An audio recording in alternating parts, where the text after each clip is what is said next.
تو اللہ کیا فرماتے ہیں؟ لیبلوکم، اللہ نے تمہیں کیوں پیدا کیا؟ گورا آج تک اس سوال کا جواب ہمیں نہیں دے سکا. لیبلوکم، وہ تمہیں آزمانا چاہتا ہے. کیا آزمائش ہے؟ ایکم احسن عملا، تم میں عمل زیادہ سے زیادہ اچھا کون کرتا ہے؟ تم میں عمل زیادہ سے زیادہ، احسن کمپیریٹیو ڈگری ہے، اس میں تفضیل، اچھا نہیں، دوسرے کے مقابلے میں اچھا. کیونکہ کچھ اچھا کریں گے تو جب وہ اچھا کریں گے وہ کہیں گے ہم تو امتحان میں پاس ہو گئے، اچھا کر لیا نا ہم نے. تو اللہ کہتے ہیں نہیں، امتحان صرف اچھا نہیں ہے، اچھے سے اچھا. کھوپڑی شریف میں بات آ رہی ہے، دماغ سے کرنٹ جا رہا ہے نا دل کی طرف، تو بات آ رہی ہوگی. جب دل کو دماغ چلا کے رکھا ہوا ہے تو باقی چیزیں بھی دل دماغ سمجھ رہا ہوگا. تم میں اچھا عمل کون کرتا ہے؟ وَهُوَ الْعَزِيزُ الْغَفُورُ، وہ زبردست غالب ہے، برا کرو گے تو پکڑے گا تمہیں.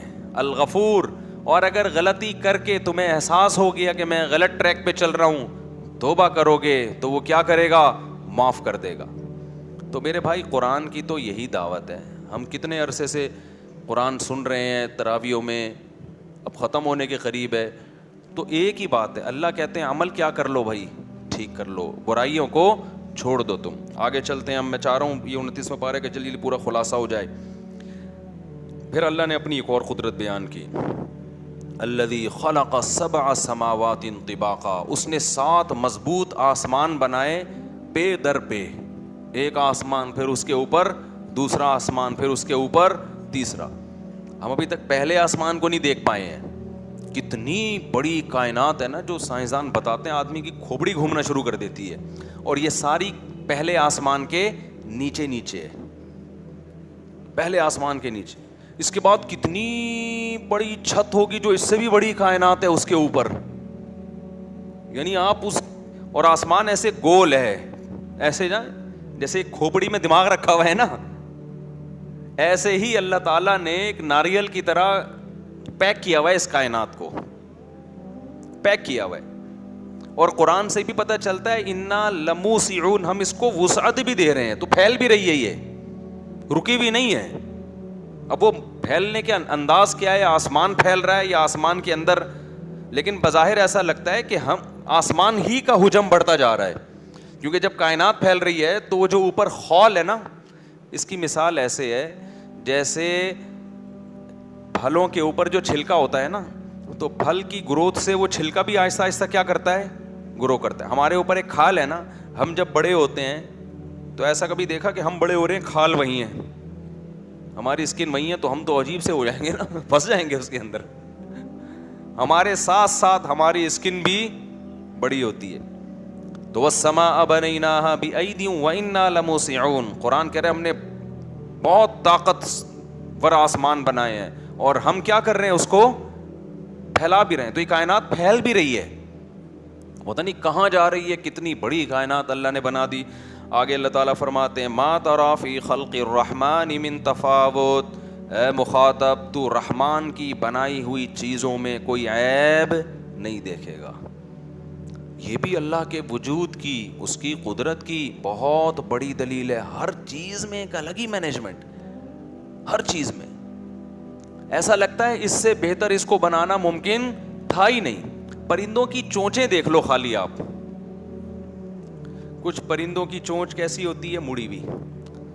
آپ نے طوطے کی چونچ مڑی ہوئی ہوتی ہے، آپ نے کہا یار یہ مڑی ہوئی ٹھیک نہیں ہے، اس کو سیدھا کر دو، مر جائے گا تھوڑے دنوں میں. کیونکہ اس کی جو خوراک ہے نا، جس انداز کی اللہ نے خوراک دی ہے، اس کی خوراک کے لحاظ سے مڑی ہوئی چونچ ہی اس کے لیے سوٹیبل ہے. تو چونچ کیسی بنا دی؟ مڑی ہوئی. اگر یہ اتفاق سے بنے ہوتے تو ہول سیل کے حساب سے چونچیں پڑی ہوئی ہوتی، مختلف پرندوں کی لگ جاتی وہ جا کے. کیا خیال ہے؟ کوئی بھی کسی کے ارتقاء کے نتیجے میں فٹ آ گئی، ایسا تھوڑی ہو رہا ہے بھائی. ہر پرندے کی چونچ اس کے حساب سے فٹ کی جا رہی ہے. یہ جو پانی میں شکار کرنے والے پرندے ہیں، سارس وغیرہ، ان کی چونچیں کیا ہوتی ہیں؟ لمبی، پورے چپو ہوتے ہیں. یہ وائپر کی طرح نا پانی کے اندر یہ باہر کھڑے ہو کے ایسے مزے سے انجوائے کر رہے ہیں، اور چمچ کی طرح نا پڑک کر کے مچھلی کو پکڑا. اور ایسے ایسے پرندے اتنے بڑے بڑے. اب ان کو اللہ نے سائز چھوٹا دیا، چونچیں بہت بڑی دے دی ہیں تاکہ ایک ٹائم پہ نا تم زیادہ مچھلیاں لے جا سکو.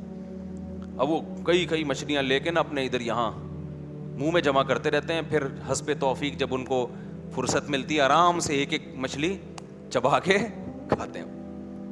ٹائم کم ہے ان کے پاس. ہر جانور کا آپ دیکھ لو ایسے. اچھا, گروتھ ریشو کا بڑا عجیب حساب ہے. جن جانوروں کی میں موت کا ریشو زیادہ ہے ان کا گروتھ ریشو بھی زیادہ ہے.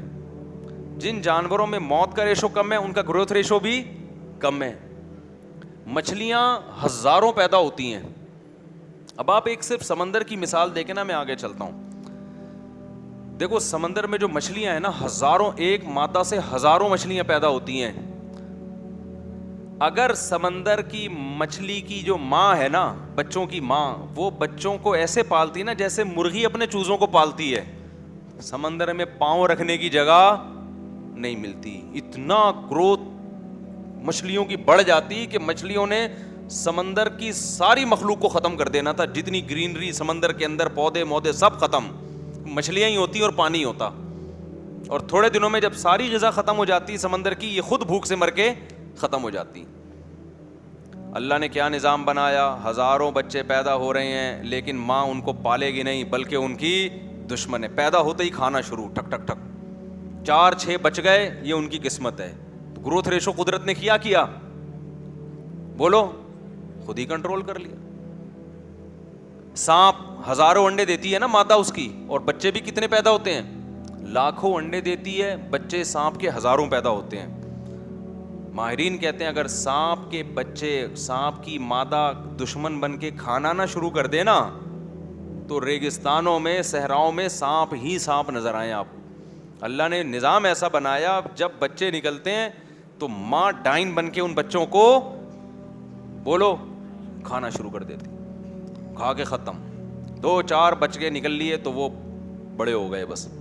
کیسا نظام. اور جن کا گروتھ ریشو اسپیڈ زیادہ نہیں, جیسے انسانوں کی سال میں ایک ہی پیدا ہوگا, بہت زیادہ جڑواں ہو گئے. یا اور مخلوق میں ایسا ہے, پینگوئن جو ہے نا, جو سرد علاقوں میں رہتا ہے, اس کی ماں اور باپ دونوں مل کے بچے کو پالتے ہیں, کیونکہ ان کا گروتھ ریشو بہت زیادہ کم ہے, بہت کم بچے دیتے ہیں یہ. اور بچوں طوفانی ہواؤں سے مرنے کا بھی خطرہ ہوتا ہے.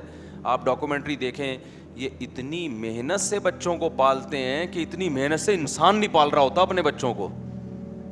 اس سے پتہ چلتا ہے کہ ما تری فی خلق الرحمن من تفاوت, رحمان کی تخلیق میں تمہیں کوئی عیب نظر نہیں آئے گا. تو بھائی یہ آٹومیٹیکلی نہیں ہے, یہ سب کیا ہے, ایک پلان ہے.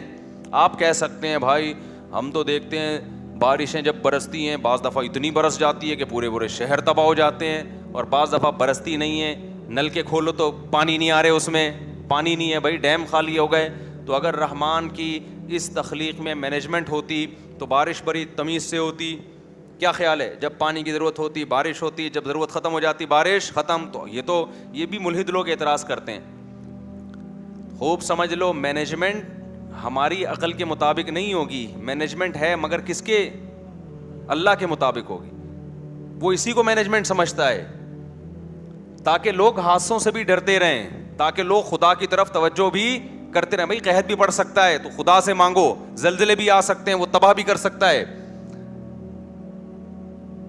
تو یہ بھی اللہ کی نظر میں مینجمنٹ ہی ہے, تاکہ لوگ ڈریں, موت سے بھی ڈریں. اب بارش اگر بالکل ہی تمیز سے ہوتی تو لوگ بارش سے بچنے کا انتظام کرتے کیا؟